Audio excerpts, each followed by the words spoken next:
Alright, so as you can see, kind of looks like a tractor. And I made this. Just to connect the two sides left and right. That way, when I go to move it, that tire doesn't go like that, and this tire doesn't go like this. And then that just falls. At least now, it just tilts.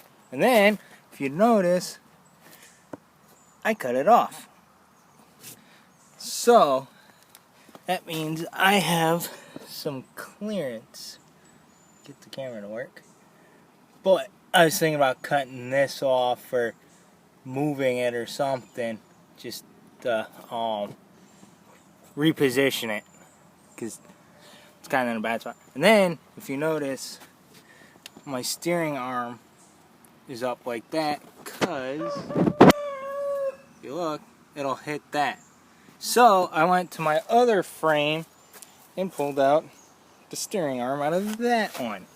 That way I can mutilate this one and not care. But what I was going to do is I was going to drill a hole up here. I don't know how well this video is coming out. But drill a hole up here, just do single arm instead of the double.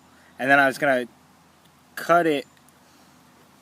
Well, I got to put the hole high enough that I'll miss the pulley that's going on here. And then I was just going to cut it and make so it'll work. And then now I can actually, if you look where the mounts are, pretty much in line. So this will articulate, hopefully. And I'm unfortunately stuck using this size tire to have ground clearance, as you can see. If I end up trying to use those, because I thought about cutting these rims, making them skinnier so I can use those tires. The tire that's under here, that's about all I'd have for ground clearance. That is nothing. There's not enough room. So, I'm stuck using these tires. Luckily, I can get tires, the ag tires, like this.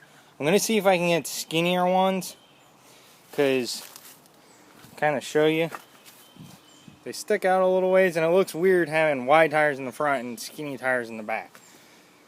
So I'm pretty sure I can get tires this skinny to go on those rims. And then, I don't know if I showed you guys, but I have the belt set up.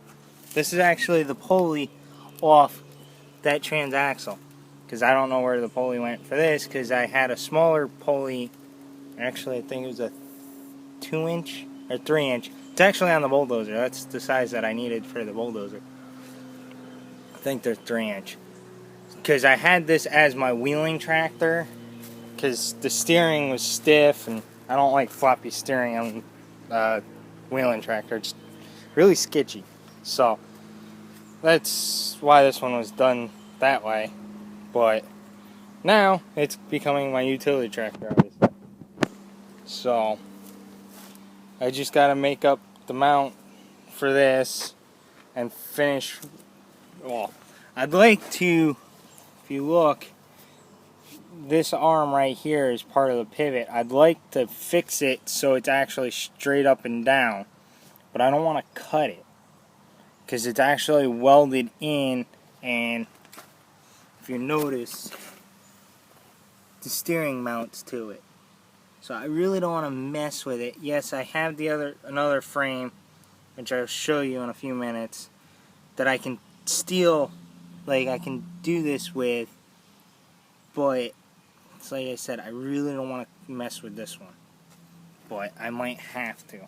And I actually thought about using that other frame to make this transaxle, make the mounts and stuff, but then I decided not to, because I'd have to throw this whole entire frame assembly for the loader on that one, and these plates for the mounts aren't there. So, but for now, this is it.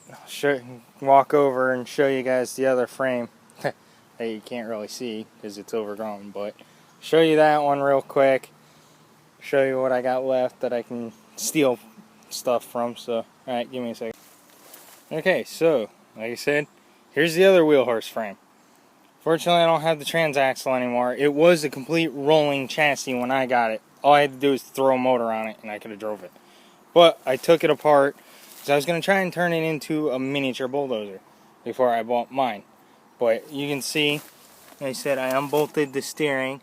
The front pivot's there. The actual pivot arm's there. The hood's right there. So I'm going to probably take this hood off and put it on mine.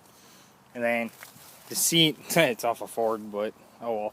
I'm going to probably steal the seat off of the Noma. But I just, like I said, it doesn't have the mounts on it for the front where I was going to mount the motor. I could always unbolt mine, bolt them on this one, do it, but then it's just a lot of work. So, and it's already under, the transaxle's already under that frame, so might as well just do it all there. But alright, till that I can get back out and do some stuff. See you guys later.